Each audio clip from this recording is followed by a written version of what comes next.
அரசன் அவனுக்கு வயசாயிட்டுது. அதனாலேயே இந்த கவலை பயம் எல்லாமும் அதிகமாயிட்டுது. மரண பயம், ராத்திரியில் சரியாக தூங்க முடியல, இப்படி ஆயிட்டுது நிலைமை. அந்த அரசன் ஏற்கனவே எப்படின்னா போர்க்களங்களில் எத்தனையோ பேரை ஓட ஓட விரட்டி இருக்கிறான். இருந்தாலும் இப்போ அந்த துணிச்சல்லாம் எங்கேயோ போயிட்டுது.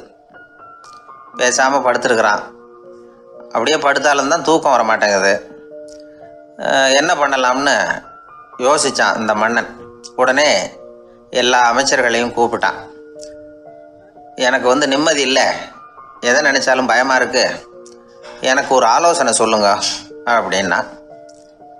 என்ன ஆலோசனை வேணும் அப்படின்னு சொல்லி கேட்டாங்க. எனக்கு ஒரு நெருக்கடியான சந்தர்ப்பம் ஏற்பட்டு போச்சுன்னு வச்சுக்கோங்க. அந்த நேரத்தில் நீங்கள் யாருமே என் பக்கத்தில் இல்லை ஆலோசனை சொல்கிறதுக்கு அப்படின்னா, அந்த சமயத்தில் எனக்கு உபயோகப்படுற மாதிரி ஒரு வாசகம், பொன்மொழி ஏதாவது சொல்லுங்கள். அதை நான் என்னுடைய வைர மோதிரத்துக்கு அடியில் பதிச்சு வச்சுக்கிறேன் அப்படின்னார். தேவைப்படுறப்போ உதவும் அப்படிங்கிறதுனால. அவர் போட்டிருந்த மோதிரமும் அதுக்கு தகுந்த மாதிரியே திறந்து மூடுறது மாதிரி அமைஞ்சிருந்தது. ஏதாவது வாசகம் எழுதுனா உள்ற வச்சுக்கலாம், அதுக்கான வசதி அதில் இருந்தது. அமைச்சர்கள்லாம் யோசனை பண்ணாங்க. இது மாதிரி ராஜா கேட்குறாரு, என்ன வாசகம், அதாவது பொன்மொழி சொல்லலாம் அப்படின்னு எல்லோரும் யோசனை பண்ணாங்க. ஒருத்தருக்குமே சரியாக தோணலை, ஒரே குழப்பமாக இருந்தது. ஏன்னா நெருக்கடியான சமயத்தில் உபயோகப்படுறது மாதிரி ஒரு பொன்மொழி வேணும்னு சொல்லியிருக்கிறார். அப்படி இப்படி யோசித்து பார்த்தா ஒன்றுமே தோணலை. எல்லாரும் குழம்பிக்கிட்டு இருந்த நேரத்தில் ஒரு பெரியவர் அந்த பக்கமாக வந்தார். அவர் சொன்னார், நான் வேணும்னா அதுக்கு பொருத்தமாக ஒரு வாக்கியம் சொல்கிறேன், ஆனால் ஒரு நிபந்தனை. அதை யாரும் ரொம்ப ஆர்வம் காரணமாக அவசரப்பட்டு படிச்சிடக்கூடாது. அதை ரகசியமாக அந்த மோதிரத்துக்குள்ளே எழுதி வச்சுக்கணும். எப்போவாவது இக்கட்டில் மாட்டிக்கிற சமயத்தில் மட்டும் வேறு வழியே இல்லை அப்படிங்கிற நிலைமையில் மட்டும்தான் அதை திறந்து பார்க்கணும். அப்படி நீங்கள் இருக்கிறதா இருந்தால் நான் அதை சொல்கிறேன் அப்படின்னார் அந்த பெரியவர். சரின்னு ஒத்துக்கிட்டாங்க எல்லாரும். அதே மாதிரி அவர் ஒரு வாக்கியத்தை சொன்னார். அவர் சொன்ன வாக்கியத்தை ரகசியமாக மோதிரத்துக்குள்ளே பதிச்சு மூடியாச்சு. ராஜா அதை விரலில் மாட்டிக்கிட்டார். கொஞ்ச நாள் ஆச்சு. அந்த ராஜாவுக்கு ஒரு சோதனை வந்தது. என்ன சோதனைன்னா, அடுத்த நாட்டு மன்னன் படையெடுத்துக்கிட்டு வந்துட்டான். அவன் இவர்கிட்ட ஏற்கனவே தோற்று போனவன், ஒரு வெறியில் வந்திருக்கிறான். தோற்று போனவன் மறுபடியும் சண்டைக்கு வந்தால் எப்படி வருவானோ அப்படி வர்றான். ஒரு வெறியில் வந்தால் ஜெயிச்சுட்டான். என்னாச்சு இவரோட நிலைமைன்னா, நாட்டை இழந்துட்டார், எல்லாத்தையும் இழந்துட்டார். கடைசியாக ஒரு அடிபட்ட குதிரையில் ஏறி தப்பிச்சு போயிட்டார், வேறு வழி இல்லைன்னு. பின்னாடி துரத்திக்கிட்டு வராங்க. இவர் ஒரு மலை உச்சிக்கு போயிட்டார்.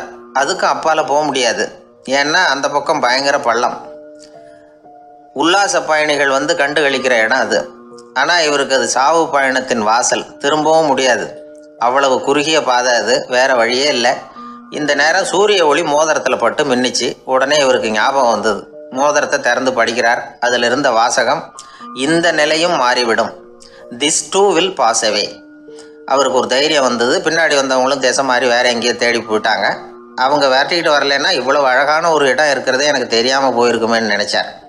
இவ்வளவு அழகை ரசிக்கிறதுக்காக ஒரு நாட்டையே கூட இழக்கலாம்னு தோணுச்சு அவருக்கு. அமைதியாக அந்த அழகை ரசித்தார். எதிரிகள்லாம் எங்கேயோ போயிட்டாங்க. மன்னர் நாடு திரும்பினார். மறுபடியும் படைகளை திரட்டினார். கொஞ்ச நாளில் படை எடுத்துக்கிட்டு போனார். யாருக்கிட்ட தோற்று போனாரோ அவரையே வெற்றி கண்டு திரும்பி வர்றார். வரவேற்பு விழா பிரமாவப்படுது. ஆடல் பாடல் கோலாகலம். இதை பார்த்தது அந்த ராஜாவுக்கு தலைகால புரியல. நம்மளை இனிமேல் யாராலையும் ஜெயிக்க முடியாதுன்னு நினச்சார். அகம்பாவம் லேசாக எட்டி பார்த்தது. இப்போ மறுபடியும் சூரிய ஒளிப்பட்டு மோதிரம் மின்னிச்சு. அதை திறந்து மறுபடியும் படிக்கிறார். இந்த நிலைமையும் மாறிவிடும், this too will pass away. அவ்வளவுதான். அவர் மனசு அடங்க ஆரம்பிச்சுட்டுது, ஆணவம் போயிட்டுது. இதிலேருந்து நாம் தெரிஞ்சுக்க வேண்டியது என்னென்னா, எந்த சூழ்நிலையிலையும் நாம் கவலைப்பட வேண்டியதில்லை. ஏன்னா இங்கே எதுவுமே நிரந்தரம் இல்லை. அந்த ராஜா மாதிரியே நம்ம ஆள் ஒருத்தன் ஒரு மோதிரம் போட்டிருந்தான், அதுக்குள்ளே அவன் எழுதி வச்சுருந்த வாசகம் எதுக்கும் கவலைப்படாதே அப்படிங்கிறது தான். ஒரு நாள் பயங்கரமான கவலையோடு உட்காந்துருந்தான். பக்கத்தில் இருந்தவங்க சொன்னாங்க, இது மாதிரி சந்தர்ப்பத்தில் தான் நீ உன் மோதிரத்தை திறந்து பார்க்கணும்னாங்க. இவனுக்கு கவலையோடு எரிச்சலும் சேர்ந்துக்கிட்டது. அது எப்படி முடியும், இப்போ திருட்டு போனது என்னோட அந்த மோதிரம் தானே அப்படின்னு சொல்லிவிட்டு தலையில் கை வச்சுட்டு உட்காந்துட்டான்.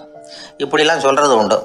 இருந்தாலும் நாம் எந்த சூழ்நிலையிலையும் கவலைப்பட வேண்டியதில்லை அப்படிங்கிற உண்மையை புரிஞ்சுக்கணும்.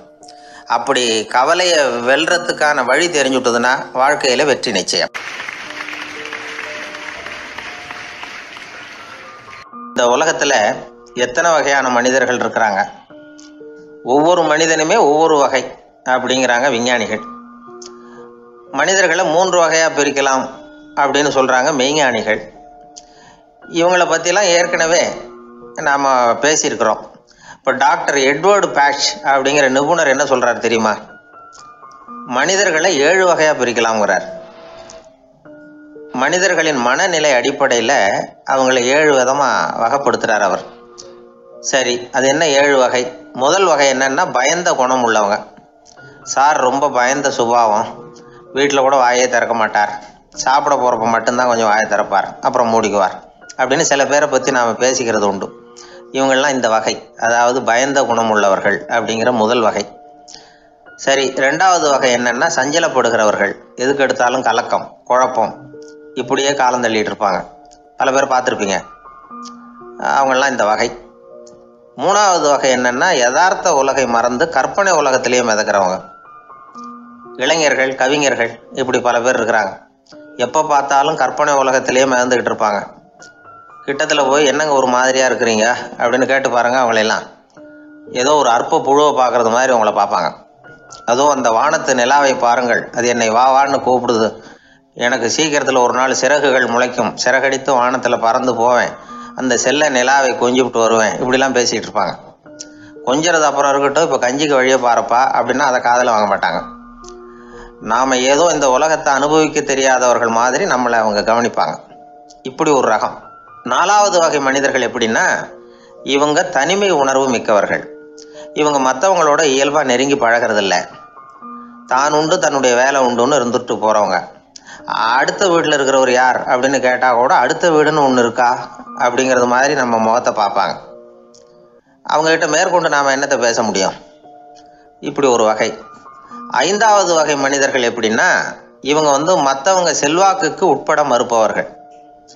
அடுத்தவங்களோட செல்வாக்குக்கு இவங்க ஆட்படுறதில்ல. நான் யார் தெரியுமான்னு கேட்டால் அதை தெரிஞ்சுட்டு எனக்கு என்ன ஆக போகுதும்பாங்க. இவங்கெல்லாம் அந்த ரகம். 6வது வகை மனிதர்கள் எப்பவும் எதுலேயும் பற்றில்லாமல் இருக்கிறவங்க. இது ஒரு துறவு மனப்பான்மை. இயல்பாகவே சில பேர் இப்படி உண்டு, அவங்களுக்கு எதுலேயும் ஒரு ஈடுபாடு இருக்காது. அப்படிப்பட்டவங்கெல்லாம் 6வது வகை. 7வது வகை மனிதர்கள் மற்றவங்க கவலையை தன்னுடையதாக ஆக்கிக்கிட்டு கவலைப்படுறவங்க. இவங்கெல்லாம் மகாத்மாக்கள்.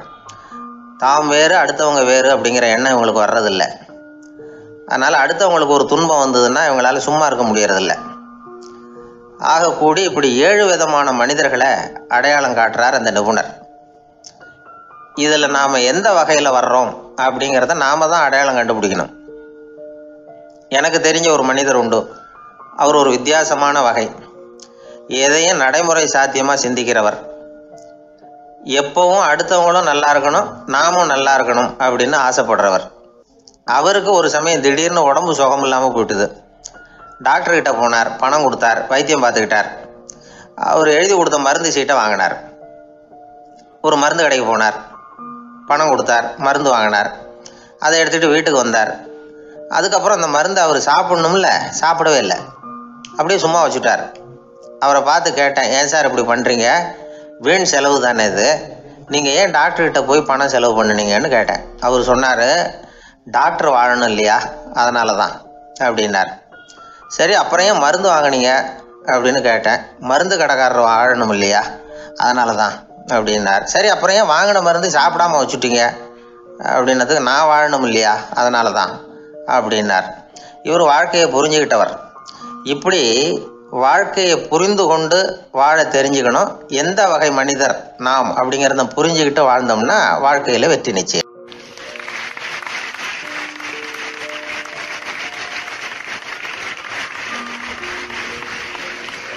குடும்பத்தில் அப்படிலாம் இருந்து சமாளிக்கிறாங்க.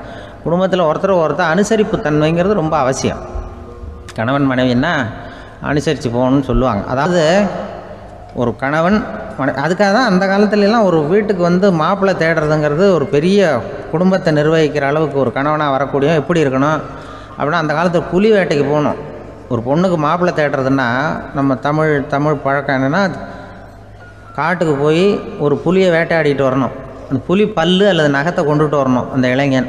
அதை வந்து வீட்டில் கொடுப்பான். அதை தான் கட்டி அதை வந்து இதாக கட்டுவாங்க, மாலையாக போடுவாங்க, தாலியாக கட்டுவாங்க. அதாவது வீரம் இருக்கா பையனுக்குன்னு பார்ப்பாங்க. ஒரு பொண்ணு வேணும்னா நீ முதல்ல வீட்டுக்கு பொண்ணு கேட்க போகக்கூடாது, காட்டுக்கு போகணும், போய் புலியை கொண்டு வா, அதுக்கப்புறம் தான் உனக்கு பொண்ணு அப்படின்னு சொல்லுவாங்க. இப்போவெல்லாம் ஏன் போகிறதில்லைன்னா, இப்போலாம் ஒருத்தனை வந்து காட்டுக்கு போய் புலிப்பல் கொண்டு வான்னா புலி தான் மாப்பிள்ளையாக வரும். அதனால தான் இப்போ போகிறதில்ல யாரும் காட்டுக்கு. அப்போ வந்து பெண்களும் வந்து ரொம்ப வீரமாக இருந்தாங்க. பெண்கள் மூலம் அந்த காலத்தில் எப்படின்னா முறத்தாலேயே புலியை துரத்துவாங்களாம். நம்ம பழைய பாட்டிலெல்லாம் பார்த்துருப்பீங்க, முறத்தால் புலியை விரட்டினாங்கன்னு வரும் பழைய பாட்டு. ஒரு அந்த அளவுக்கு பெண்களுக்கு வீரம். இப்போ கல்யாணம் ஆகி இந்த காலத்தில் ஒரு கணவனை வந்து விரட்டிட்டு வந்தாங்களாம் முறத்தை எடுத்துக்கிட்டு. ஒரு மனைவி அவன் பயந்துட்டு வெளில ஓடி வரான், பின்னாடி முறத்தை எடுத்துகிட்டு அந்த அம்மா ஓடி வருது. இவனை தனியாக பிடிச்சி கொண்டு போய், என்னப்பா இந்த மனைவிட்டு இப்படி பயந்து ஓடி வரையே, முறத்தால் துரத்துறா இப்படி வரையே அப்படின்னு தான் அவன் அப்படியே தடுமாறிக்கிட்டு, அதெல்லாம் ஒன்றும் இல்லை, அவன் என்னை புலியாக நினைக்கிறா அப்படின்னு ஒரு பெருமையாக சொல்லிட்டானான். அந்த காலத்தில் புலியை தான் முறத்தால் விரட்டினாங்க, இப்போ புருஷனை விரட்டுறாங்க அப்படின்னு சொல்லி. அப்படி அந்த காலத்தில் வந்து கணவனுக்கு ஒரு குடும்பத்தை நிர்வகிக்கிற திறமை இருக்கா, உடல் வலிமை தான் முக்கியம். இப்போ கூட மதுரை பக்கத்தில் ஐயாவுக்கு தெரியும், அந்த இளவட்டக்கல்லுன்னு ஒரு ஊருக்கு ஊர் எல்லையில் கிடக்கும். ஊர் எல்லையில் ஒரு பெரிய கல் கிடக்கும். அந்த ஊருக்கு பொண்ணு கேட்க போகிறவங்க அந்த கல்லை தலைக்கு மேலே தூக்கி காட்டணும், அப்படியே தூக்கி தலைக்கு மேலே வசதி கீழே போடணும். அந்த வலு இருந்தால் தான் நீங்கள் அந்த ஊருக்குள்ளேயே போகலாம், பொண்ணு கேட்குறதுக்கு போகலாம். இல்லைன்னா நீ திரும்பி போக வேண்டியதான். அந்த வலிமை இருக்கா மாப்பிள்ளைன்னு பார்க்குறாங்க. இளவட்டக்கல்லுன்னு பேர். அப்போ என்ன பண்ணாங்கன்னா, ஒரு 1000 வருஷத்துக்கு முன்னாடி அந்த கல்லை தலைக்கு மேலே தூக்கி கீழே போடுவாங்களாம். ஒரு 500 வருஷத்துக்கு முன்னாடி அப்படி கொஞ்சம் தூரம் இடுப்பு அளவுக்கு தூக்கி கீழே போட்டுக்கிட்டு இருந்துருக்குறாங்க. அதுக்கப்புறம் ஒரு 100 வருஷத்துக்கு முன்னாடியெல்லாம் அப்படி முழங்கால அளவுக்கு அப்படி தூக்கி போட்டால் போகிறோம்னு வச்சுருந்தாங்களாம். இப்போ நான் அந்த ஊருக்கு என் கூட பழனிசாமின்னு ஒருத்தர் இருக்கார். அவர் போய், உனக்கு எப்படிப்பா இந்த ஊரில் கல்யாணம் ஆச்சு அப்படின்னா, இப்போலாம் நாங்கள் தொட்டு கும்பிட்டா போகிறோம், அதை அசைக்கிறது கூட இல்லை. அப்படி ஆகிட்டுது. ஒரு குடும்பத்தை கணவனாக வரப்போகிறவனுக்கான தகுதி அந்த காலத்தில் அப்படி இருந்துதான். அப்படி வந்து கணவன் வந்து தேர்ந்தெடுக்கிறது, குடும்பத் தலைவனை தேர்ந்தெடுக்கிறது ஒரு பெரிய காரியம். ஒரு பெரிய செல்வந்தர் போட்டி வச்சாராம், ஒரு நீச்சல் குளம், அதில் யார் வேணாலும் குதித்து அந்த பக்கம் போய் கரையேறலாம். அந்த நீச்சல் குளத்தில் விஷப்பாம்புலாம் கிடக்கு. யார் துணிஞ்சி அந்த விஷப்பாம்பு இருக்கிற குளத்தில் குதித்து அந்த பக்கம் போய் கரையேறானோ அவனுக்கு ஒரு 100 ஏக்கர் நிலம் கொடுப்பேன், அது வேண்டான்னா ஒரு 1000 ஆடு கொடுப்பேன், அதுவும் வேண்டான்னா என் பொண்ணை கொடுப்பேன் அப்படின்னு போட்டி வச்சார். அதான் மாப்பிள்ளையை தேர்ந்தெடுக்கிறதுக்கு அவர் ஒரு வழி, நீச்சல் குளத்தில் குதித்து கரையேறணும்.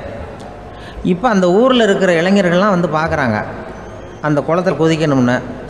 ஆனால் குளத்தில் வெறும் விஷப்பாம்புலாம் கிடக்கு. இது என்ன பண்ணுறதுன்னு பார்த்தா யாருமே குதிக்கிறதுக்கு தைரியம் வரல. திடீர்னு ஒருத்தன் துணிஞ்சு குதித்தான், படபடன்னு அடிச்சுட்டு போய் அந்த பக்கம் கரையேறிட்டான். கரையேறினோடனே பரவாயில்லையே ஒரு ஆள் வந்துட்டான்னு சொல்லி அவனை அந்த இளைஞனை போய் பிடிச்சிட்டு வந்தாங்க. அந்த பெரியவர் கேட்டார், ஏப்பா இவ்வளவு பெரிய விஷப்பாம்பெல்லாம் கிடக்கிற நீச்சல் குளத்தில் நீ துணிஞ்சு குதித்து கரையேறி இருக்கிற, உனக்கு என்ன 1000 ஏக்கர் நிலம் கொடுத்துறவா, 100 ஏக்கர் நிலம் கொடுக்கவா சொல்கிறப்படி அப்படின்னா, வேண்டாம் சார்ன்றான். ஓஹோ அப்படின்னா ஒரு 1000 ஆடு வேணுமா உனக்கு அப்படின்னா, அதுவும் வேண்டாம் சார். ஓ அப்படின்னா என் பொண்ணு வேணுமா அப்படின்னா, அதுவும் வேண்டாம் சாருங்கிறான். அப்புறம் எதுக்குடா குதிச்சுன்ட்டு, என்ன உனக்கு என்ன தான் வேணும் அப்படின்னு கேட்டிருக்கார். என்னை எவன் பிடிச்சி தள்ளி விட்டவன்னு தெரியணும் அப்படின்றான். அதுக்காக அவன் பார்த்துருக்கான். அப்படி இருந்தால் தான் துணிச்சல் வரும் இந்த காலத்தில். எதுக்கு இவ்வளவு சங்கடம்லாம் வச்சாங்கன்னா, ஒரு குடும்பத்துக்கு தலைவராக வர வேண்டிய ஒரு ஆள், கணவனாக இருக்க வேண்டியவனுக்கு துணிச்சல் இருக்கா, தைரியம் இருக்கா அப்படிங்கிறது பார்க்குறதுக்காக இப்படிப்பட்ட தேர்வு முறைகள்லாம் வச்சுருந்தாங்க அந்த காலத்துலலாம். இப்போலாம் கல்யாணம் பண்ணுறது ஆளுக்கு நேரில் பார்க்காமலே கூட கல்யாணம் நடக்குது இன்டர்நெட்டில். இப்போ சர்டிஃபிகேட் கேட்குறாங்க, நோய் நொடி இல்லாமல் இருக்காரா பார், காட்டுக்கெலாம் போக வேண்டாம், நேராக ஆஸ்பத்திரிக்கு போய் ஒரு சர்டிஃபிகேட் வாங்கிட்டு வா, உனக்கு ஒன்றும் வியாதி இல்லைன்னு ப்ரூவ் பண்ணு, அதுக்கப்புறம் பார்த்துக்கலாம், மற்றதை பேசுவோம் அப்படின்னு சொல்லி அப்படி இருக்குது நிலைமை. அதனால் குடும்பத்தில் வந்து அந்த கணவனாக இருக்கிற வேண்டியவனுக்கு பொறுப்பு அதிகம். ஏன்னா எல்லாத்தையும் அனுசரித்து போக வேண்டியதாக வந்தான்.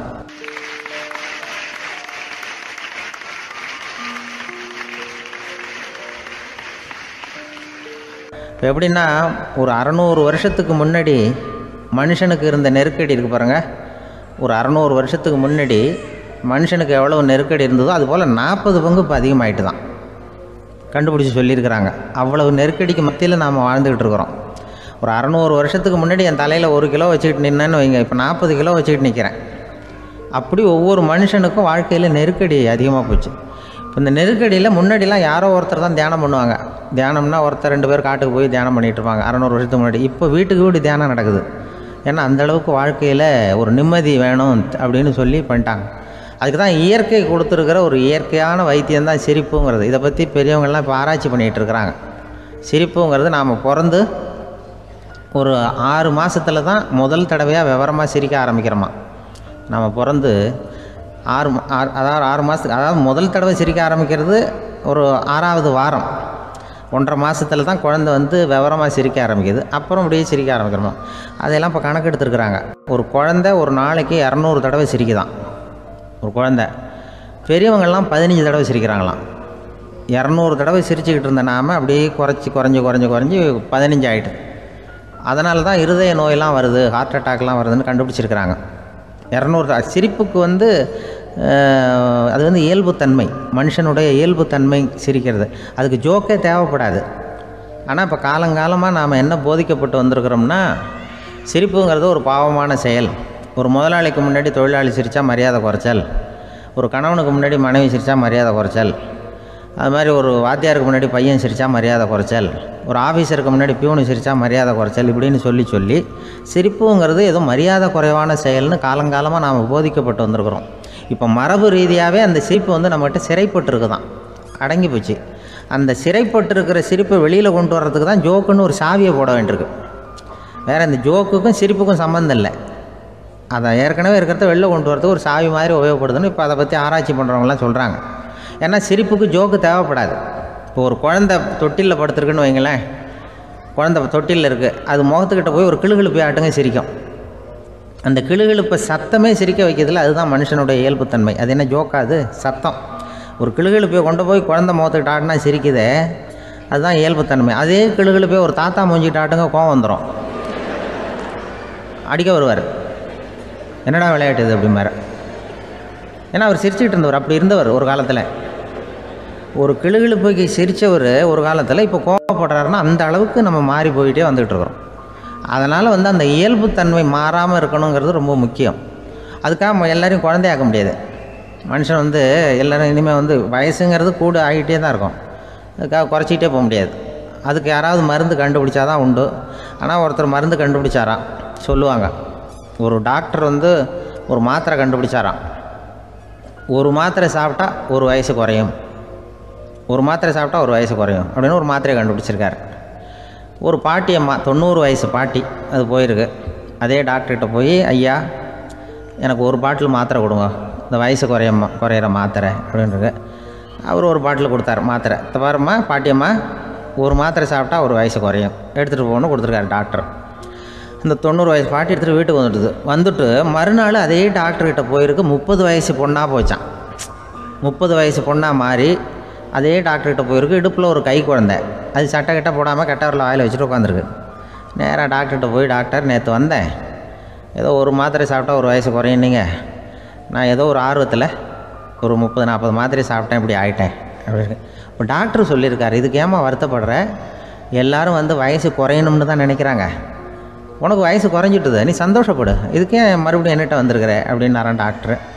அப்போ அந்த அம்மா சொல்லித்தான், அதை என்னை பற்றி பரவாயில்ல டாக்டர், என் இடுப்பில் பாருங்கள் கை குழந்தை, இது சட்டை கிட்ட போடாமல் உட்காந்துருக்கு, கட்டவரில் வாயில் வச்சுட்டு உட்காந்துருக்கு, இது ரொம்ப ஆர்வத்தில் ஒரு 70 மாத்திரையை சாப்பிட்டு விட்டுது, இது என் வீட்டுக்காரரு. இவர் வந்து இடுப்பை விட்டு கீழே இறங்க மாட்டேங்கிறாரு. நான் எதையாவது கொடுத்து இனிமேதான் வயசை கூட்டி இறக்கி விடுவேன் டாக்டர் அப்படின்னு தான். அவர் வந்து ஏதோ நமக்கும் இதுக்கும் சம்மந்தம் இல்லைங்கிற மாதிரி கட்டாரில் வச்சுட்டு அவர் பாட்டு உட்காந்துருக்கார். ஏதோ நமக்கு இந்த உலகமே இல்லை, நமக்கு சம்மந்தம் இல்லைங்கிற மாதிரி உட்காந்துருக்காரு. இப்படியே நான் தூக்கிட்டு எங்கே அலையிறது இது அப்படின்னு தான். அதனால் வந்து வயசை குறைக்கிறது இயற்கைக்கு விரோதமாக நாம் பண்ண முடியாது. ஆனால் இந்த இயல்புத்தன்மை மாறாமல் வச்சுக்கலாம். குழந்தை மாதிரி மாற முடியாதே தவிர அந்த குழந்தை தன்மையோடு வாழறதுக்கு கற்றுக்கணும். அதுதான் வாழ்க்கையில் இன்பமாக வாழறதுக்கு வழி. குழந்தைத்தனமாக இருக்கக்கூடாது, குழந்தை தன்மையோடு இருக்கணும்னு சொல்லுவாங்க. குழந்தை தன்மைங்கிறது வேறு, குழந்தைத்தனம்ங்கிறது வேறு. அப்படி ஒரு மாத்திரை கண்டுபிடிச்சிட்டா இப்போ யாராவது ஒருத்தவங்க இடுப்பில் குழந்தைய தூக்கிட்டு போனால் போய் கேட்கணும், ஏம்மா இது ஏன் வீட்டுக்காரரா உன் குழந்தையா அப்படின்னு கேட்டு அதுக்கப்புறம் அவருக்கு வணக்கம் சொல்லணும். இப்படிலாம் ஆகிடும் நிலைமை. இயற்கையை வந்து நம்ம மாற்ற முடியாது. அதுக்கு தகுந்தாப்புல தான் நாம் வந்து பண்ணணும். குழந்தை தன்மையோடு வாழறதுக்கு குடும்பத்தில் குழந்தை தன்மைங்கிறது எப்படின்னா, இப்போ ஒரு சில பேருக்கு அந்த குழந்தை தன்மை உண்டு. ஒரு வீட்டில் ஒரு புள்ள படுத்துருக்கு, அம்மா வந்து எழுப்புறாங்க, காலேஜுக்கு நேரமாச்சு எழுந்திரிப்பா, காலேஜுக்கு நேரமாச்சு எழுந்திரிப்பா அப்படின்ற. அந்த அம்மா அந்த புள்ளை சொல்லியிருக்கா, ஐயோ எனக்கு காலேஜுக்கு போகிறதுக்கே பிடிக்கலம்மா, என்னை வந்து தொந்தரவு பண்ணாத, காலேஜுக்கு போகிறதுக்கு எனக்கு பிடிக்கல அப்படின்னு தான். அப்போ அந்த அம்மா சொல்லியிருக்கு, ஏன் உனக்கு காலேஜுக்கு போகிறதுக்கு பிடிக்கல, கல்லூரிக்கு போகிறதுக்கு, அதுக்கு 2 காரணம் சொல்லு அப்படின்னுருக்கா. அப்போ அந்த புள்ளை சொல்லிச்சான், ஏன் பிடிக்கலன்னா, கல்லூரியில் இருக்கிற வாத்தியாருக்கும் என்ன பிடிக்க மாட்டேங்குது, ஆசிரியர்களுக்கும். 2வது காரணம், கல்லூரியில் படிக்கிற மாணவர்களுக்கும் என்ன பிடிக்கல, அதனால் நான் காலேஜுக்கு போக மாட்டேன்ற குழந்தை புள்ள சொல்லியிருக்கு. அம்மா வந்து அப்படிலாம் நீ இதுக்காக போகாமல் இருக்கக்கூடாது, நீ போய் தான் ஆகணும் அப்படின்னு பிடிவாதமாக அந்த அம்மா பிள்ளைய எழுப்புனாங்களாம். சரி, நான் எதுக்கு காலேஜ் போகணும்னு சொல்கிறேன், அதுக்கு நீ 2 காரணம் சொல்லு அப்படின்னு தான் அந்த புள்ள. அப்போ அந்த அம்மா சொன்னாங்களாம், நீ ஏன் காலேஜுக்கு போகணும்னா, முதல் காரணம் உனக்கு வயசு 52, 2வது காரணம் நீ தான் பிரின்சிபால் அப்படின்னு தான். என்ன இருந்தாலும் அவங்க அம்மாவுக்கு அது புள்ள தானே, அதுதான் குழந்தை தன்மைங்கிறது. 52 வயசுலேயும் குழந்தை தன்மையோடு இருக்கார் பாருங்கள், அதுதான் அந்த குழந்தை தன்மையோடு வாழறது தான் வெற்றிக்கு வழின்னு சொல்லுவாங்க.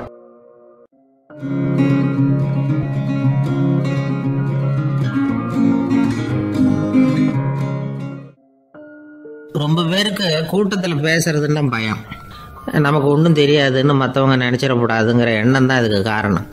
ரொம்ப முக்கியமான ஒரு கூட்டம்னா பயம் அதிகமாக இருக்கும்.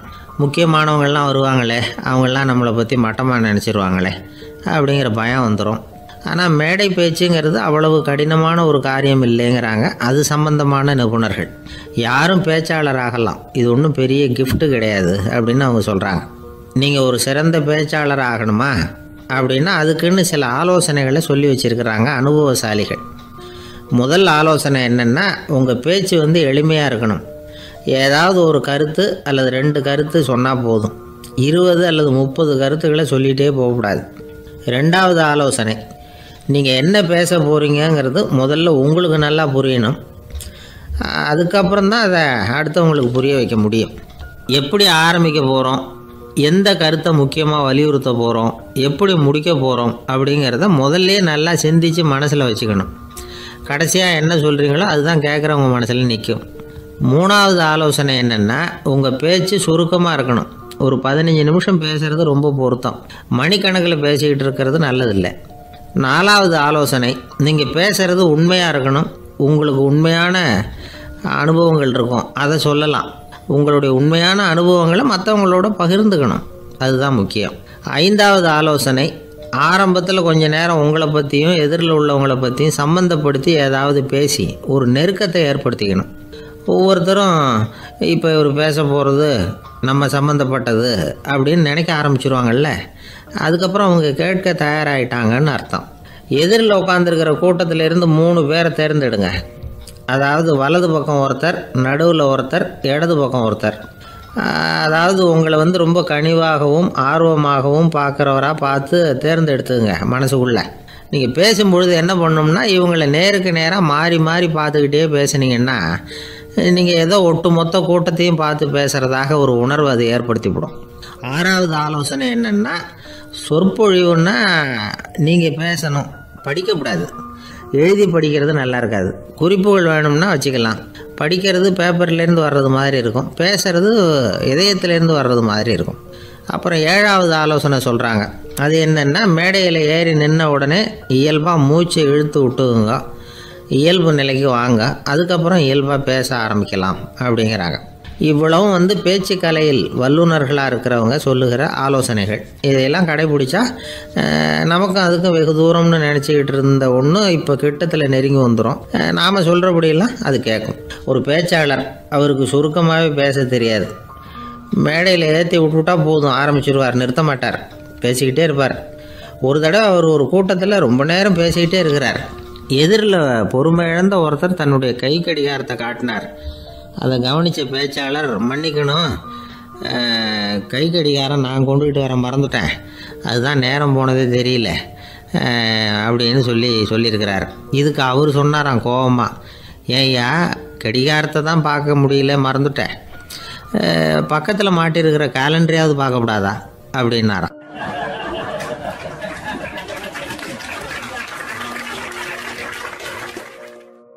கணவன் மனைவி அன்பாக இருக்கணும், ஒருத்தர் ஒருத்தர் நல்லா புரிஞ்சுக்கணும், விட்டு கொடுக்குற மனப்பான்மை வேணும். அதுதான் ஒரு நல்ல குடும்பம். இன்றைக்கி பல குடும்பங்களில் அர்த்தமில்லாத சண்டைகள் தான் அதிகம். கிராமப்புறங்களில் வேடிக்கையாக ஒரு கதை சொல்லுவாங்க. ஒரு ஊரில் ஒரு ஆள் இருந்தான், வேலை வெட்டி இல்லாமல் சும்மாவே இருந்தான். அவனுக்கு கல்யாணம் பண்ணி வச்சாங்களாம். மனைவி வந்து சேர்ந்தா, சும்மாவே உட்காந்துருக்கிறியே, ஏதாவது சம்பாதிக்கிற வழியை பாரு அப்படின்ட்டு இருக்கா. அதுக்கு தான் யோசனை பண்ணிகிட்டு இருக்கிறேன், ஒரு அருமையான ஐடியா அப்படின்னானா. என்ன அது சொல்லு அப்படின்ட்டுருக்கா. அவன் ஒரு ஆட்டுக்குட்டி வாங்க போகிறேன்னு இருக்கான். அதை வாங்கி என்ன பண்ண போகிறேன்னா, அந்த குட்டி வளரும், பெருசாகும், அதுக்கப்புறம் அது நிறைய குட்டி போடும் அப்படின்ட்டுருக்கான். சரி, அப்புறம் என்ன, அதையெல்லாம் சந்தையில் கொண்டுட்டு போய் விற்றுவிட்டு அந்த காசுக்கு ஒரு எருவு மாடு வாங்கலாம். சரி, அது இதுக்கு எருவு மாடு நிறைய பால் கொடுக்கும், அதை கொண்டுகிட்டு போய் பால் பண்ணையில் கொடுப்பேன், அல்லது நானே விற்றுருவேன், கை நிறைய காசு கிடைக்கும். அதுக்கப்புறம் ஒரு பசுமாடு வாங்குவேன், பாலையும் விற்கலாம், நாமளும் காய் போட்டு சாப்பிட்லாம், இப்படிலாம் சொல்லியிருக்கான். அப்போ அந்த பொண்ணு சொல்லிச்சா, அடுத்த தெருவில் இருக்கிற எங்கள் அம்மா வீட்டுக்கும் கொஞ்சம் பால் கொடுத்து அனுப்பலாம் அப்படின்ட்டுருக்கா அந்த பொண்ணு. இந்த இடத்துல கணவனுக்கு கோவம் வந்துட்டுது. அது எப்படி உங்கள் அம்மா வீட்டுக்கு எதுக்கு கொடுக்கணும், அதெல்லாம் முடியாதுன்றிருக்கான். இந்த இடத்துல சண்டை ஆரம்பமாயிட்டுது. கொஞ்ச நேரத்தில் 2 பேரும் சத்தம் போட ஆரம்பிச்சிட்டாங்க. கடுமையான சண்டை நடக்கிறத பக்கத்து வீட்டுக்காரன் காதில் வாங்கினான். அவன் ஓடியாந்தான். அவனுக்கு தெரியும், வாங்காத மாட்டுக்காக இப்படி சண்டை போட்டுக்கிட்டு இருக்கிறாங்கங்கிறது அவனுக்கு புரியும். அவன் ஓடி வந்து சொன்னான், ஏண்டா உன்னோட பசுமாட்டை ஒழுங்காக கட்டி போடக்கூடாதான்ருக்கான். என்னடா சொல்கிறேன்னா, இவன் உன் மாடு என் தோட்டத்தில் வந்து மேய்ஞ்சுட்டுது, பயிரெலாம் நாசமாயிட்டுது, 10,000 ரூபா அளவுக்கு சேதம், அதை வாங்கிட்டு போகிறதுக்கு தான் வந்தேன், குடுறா 10,000 நானான். இவன் அரண்டு போயிட்டான். அப்புறம் சொன்னான், டே நான் இன்னும் மாடே வாங்கலையே, அதுக்குள்ளே அது வந்து எப்படிடா உன் தோட்டத்தில் மேயும், என்னடா உளறேன்ருக்கான். நீ தாண்டா இப்போ உளறிக்கிட்டு இருக்க, மாடே வாங்கலை, அதுக்குள்ளே எப்படிடா வந்து உன்னுடைய மனைவி அவங்க அம்மா வீட்டுக்கு பால் கொடுத்து அனுப்ப முடியும் அப்படின்னு அவன் கேட்டானா. நம்ம ஆளுக்கு இப்போ தான் புத்தி வந்துதான், அர்த்தமே இல்லாத சண்டை போட்டுக்கிட்டு இருக்கிறோம் அப்படிங்கிறத அவன் புரிஞ்சுக்கிட்டானான். இது நம்ம முன்னோர்கள் சொல்லியிருக்கிற ஒரு கதை. சண்டையில் தான் அர்த்தம் இல்லையே தவிர கதையில் அர்த்தம் உண்டு. அதாவது இல்லாத விஷயங்களுக்காக சண்டை போட்டுக்கிட்டு இல்லறத்தை வீணாக்கிக்கிட்டு இருக்கிற மனிதர்கள் இன்றைக்கு நிறைய பேர் இருக்கிறாங்க. ஒருத்தன் தன்னுடைய மனைவியை பற்றி மாமனார்கிட்ட புகார் சொன்னானா, மாமா உங்கள் பொண்ணு அர்த்தமில்லாத சண்டை போடுறா, எதுக்கு எடுத்தாலும் எடுத்தறிஞ்சு பேசுகிறா அப்படின்ட்டுருக்கான். நீ எப்படி மாப்பிள்ளை அதை சமாளிக்கிற அப்படின்னு கேட்டிருக்காரு அவர். அவன் எடுத்தறியறது என் மேலே படாமல் ஒதுங்கி நின்னுக்கிறேன் அப்படின்னு நானா இவன்.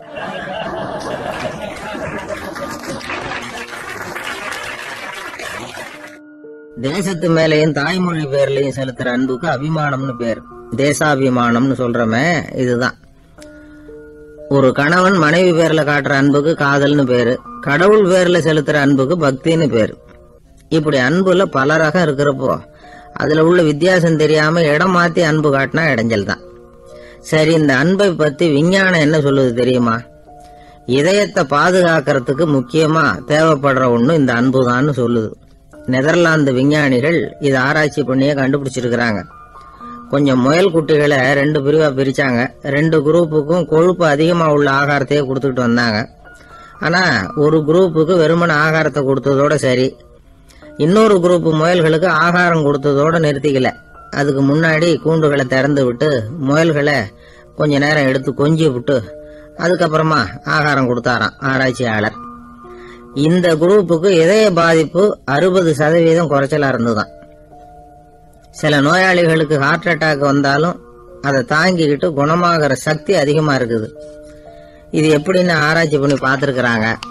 அவங்க எல்லாம் மனைவி தன் பேர்ல ரொம்ப அன்பா இருக்கிறதாக நினைக்கிறவங்களா இருக்கிறாங்களாம்.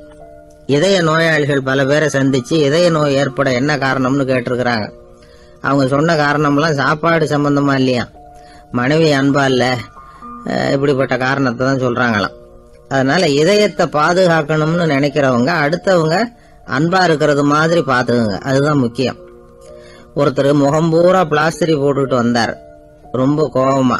என்னங்க ஆச்சுன்னு விசாரிச்சேன். எல்லாம் உங்களாலதான் சார்னார். விவரமா சொல்லுங்களேன். என்ன உங்க தகவலை கேட்டுட்டு ஒரு பூனைக்குட்டியை கையில எடுத்தேன், அன்பா அதை தடவி கொடுக்கறதுக்காக. ஆனா அது முந்திக்கிட்டது, அது என் முகத்தை தடவி கொடுத்துட்டுது, முகம் பூரா நகை கீறல், அதுதான் இப்படி அப்படின்னார்.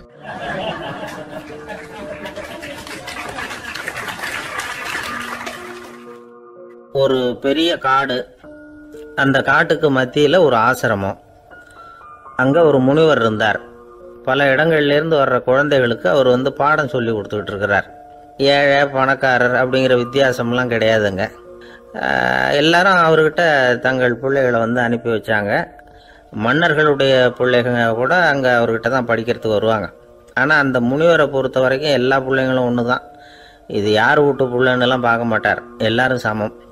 மாணவர்கள்லாம் அங்கேயே மாத கணக்கில் வருஷ கணக்கில் தங்கியிருந்து பாடம் கற்றுக்கிட்டு போகிறது வழக்கம். அவராக பார்த்து போகணுன்னு சொல்கிற வரைக்கும் அங்கேயே இருக்கணும், படிக்கணும். குருகுல வாசம். ஒரு சமயம் ஒரு ராஜகுமாரனும் அவர்கிட்ட படிச்சுக்கிட்டு இருந்தான். அவனுக்கு ஒரு 15 வயசு இருக்கும். சில வருஷம் கழித்து இந்த முனிவர் தன்கிட்ட இருக்கிற மாணவர்களுக்கெல்லாம் பரீட்சை வச்சார். அவங்களுடைய அறிவு முதிர்ச்சியை கணிக்கிறதுக்காக பல சோதனைகள்லாம் வச்சார். ஒவ்வொருத்தராக பார்த்து இனிமேல் நீங்கள் உங்கள் வீட்டுக்கு போகலாம் அப்படின்னு சொல்லி அனுப்பி வச்சுக்கிட்டு இருக்கிறார். எல்லாரும் போயிட்டாங்க. கடைசியாக மிஞ்சி இருந்தது ஒரே ஒரு மாணவன். அவனை மட்டும் வீட்டுக்கு அனுப்பலை. யார் அந்த பையன் தெரியுமா? அவன்தான் அந்த ராஜகுமாரன். ராஜகுமாரனுடைய தந்தைக்கு, அதுதான் அந்த ராஜாவுக்கு, அங்கே வயசு ஏறிக்கிட்டே போகுது. என்ன இது, படிக்க போன பையன் இன்னும் திரும்பி வரலையே அப்படின்னு நினச்சார்.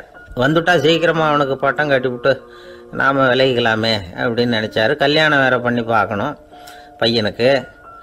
ஆனால் பையன் வர்ற வழியை காணும். ராஜா பார்த்தார். சரி, நேர்லேயே போய் என்னன்னு தெரிஞ்சுட்டு வந்துடுவோம் அப்படின்னு காட்டுக்கு புறப்பட்டார். அங்கே போய் முனிவரை பார்த்தார். முனிவர் இவரை அன்பாக வரவேற்று உட்கார வச்சார். அதுக்கப்புறம் ராஜா மெதுவா, எல்லாரையும் வீட்டுக்கு அனுப்பி வச்சுட்டிங்களாமே, ஏன் பிள்ளைய மட்டும் அப்படின்னு சொல்லி மெதுவாக இழுத்தார். முனிவர் இதுக்கு உடனே பதில் சொல்லலை. ராஜாவை கூப்பிட்டுட்டு போய் விருந்தினர் குடிசையில் தங்க வச்சார். அதுக்கப்புறம் சொன்னார், உங்கள் மகன் எல்லா பாடங்கள்லேயும் முதலிடம் வாங்கியிருக்கான். இப்படி முதலாவதாக வர்ற மாணவனுக்கு நாங்கள் இன்னொரு தேர்வு வைக்கிறது வழக்கம்.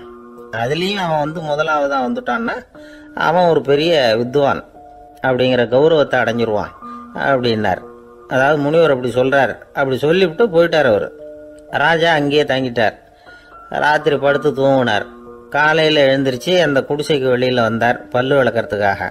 அந்த சமயத்தில் தூரத்தில் ஒருத்தன் ஒரு கையில் கோடாலியை வச்சுக்கிட்டு தலையில் ஒரு பெரிய விறகு கட்டை சுமந்துக்கிட்டு வந்துக்கிட்டு இருக்கிறது மாதிரி தெரிஞ்சுது. யாராவது விறகு வெட்டியாக இருக்கும் அப்படின்னு நினைச்சார் ராஜா. கிட்ட வந்ததும் உத்து பார்க்குறாரு. பார்த்தா அது தன்னோட புள்ள. திகைச்சு போயிட்டார். என்ன இது, ஒரு ராஜகுமாரனை கூட இது மாதிரி வேலையெல்லாம் செய்ய சொல்கிறாங்களே அப்படின்னு நினைச்சார். ராஜகுமாரன் விறகு கட்டை கொண்டுகிட்டு போய் கொல்லை பக்கம் வச்சான். அந்த சமயம் முனிவர் அங்கே வந்தார். என்ன மகனே, விறகு வெட்டிட்டு வந்துட்டியா? சரி, இப்போ ஒரு துடைப்பத்தை எடுத்துக்கோ, விருந்தினர் குடிசையின் வாசல் பக்கத்தை கூட்டி பெருக்கி சுத்தம் பண்ணு போ அப்படின்னார். அப்படியே செய்கிறேன் குருவே அப்படின்னு சொல்லிவிட்டு போனான். சுத்தம் பண்ண ஆரம்பிச்சிட்டான். ராஜா பார்த்தார் இதை.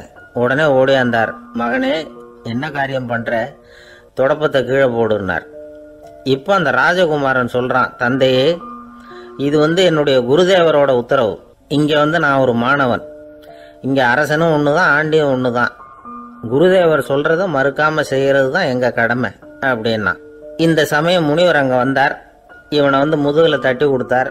அப்புறம் ராஜா கிட்ட சொன்னார், அரசே, உங்கள் புள்ள எங்கள் கடைசி தேர்வுலையும் வெற்றி பெற்றுட்டான். பணிவு தான் மாணவர்களின் மிக உயர்ந்த குணம். குருநாதர் சொல்கிறது மனசுக்கு பிடிக்கலன்னா கூட மறுக்காமல் செய்யணும். அப்படி செய்யறதுனால எதை செய்யலாம் எதை செய்யக்கூடாது அப்படிங்கிற விவேகம் அவங்களுக்கு வந்துடும். செய்யக்கூடாததை கூட பெரியவங்க சொல்லிவிட்டா செஞ்சு தான் ஆகணும் அப்படிங்கிற பணிவு அவங்களுக்கு வந்துடும். இந்த குணம் வந்துட்டுதுன்னா அவங்க எத்தனை கடினமான வேலையாக இருந்தால் கூட ரொம்ப சுலபமாக செஞ்சு முடிச்சிருவாங்க. தூக்கத்திலேயும் அப்புறம் துக்கத்திலேயும் தோண்டு போட மாட்டாங்க.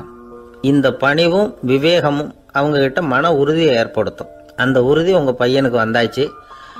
இனிமேல் அவனை நீங்கள் அழைச்சிட்டு போகலாம். அவன் நிச்சயமாக பேரும் புகழும் பெறுவான் அப்படின்னார். ராஜா அவரை பார்த்து, குருதேவா, புரிஞ்சுக்கிட்டேன், என்னை மன்னிக்கணும் அப்படின்னாரு. அதுக்கப்புறம் மகனை அழைச்சிக்கிட்டு நாட்டுக்கு திரும்பி வந்துட்டார். இந்த கதையை இன்று ஒரு தகவலில் சொல்லுங்கள் சார், உங்கள் நிகழ்ச்சியில் சொல்லுங்கள் சார் அப்படின்னு சொல்லி மாணவர்கள் கேட்டால் பணிவாக இருக்கிறது எப்படி அப்படிங்கிறத புரிஞ்சுக்குவாங்க அப்படின்னு சொன்னார் ஒருத்தர். சரி, சொல்லுவோம். அதுக்கு முன்னாடி நேர்லேயே ஒரு பையன்கிட்ட சொல்லி பார்க்கலாமே அப்படின்னு தோணுச்சு. உடனே ஒரு பையனை கூப்பிட்டோம். ஏன்பா உங்கள் வாத்தியார் உனக்கு இது மாதிரி ஒரு பரீட்சை வச்சா என்ன பண்ணுவேன் அப்படின்னு கேட்டோம். நானும் அப்படி தான் சார் நடந்துக்குவேன், விறகு வெட்டுவேன், தொடப்பத்தினால கூட்டி சுத்தம் பண்ணுவேன், உடனே செஞ்சு முடிச்சிருவேன் சார் அப்படின்னா. பலே பரவாயில்லையே அப்படின்னோம். ஆமாம் சார், அப்படி செஞ்சால் தானே வீட்டுக்கு அனுப்புவார், இல்லைன்னா இன்னொரு வருஷம் இங்கேயே இருந்து படின்னு சொல்லி விடுவார், அதனால் அப்படி செய்வேன் அப்படிங்கிறான் அந்த பையன்.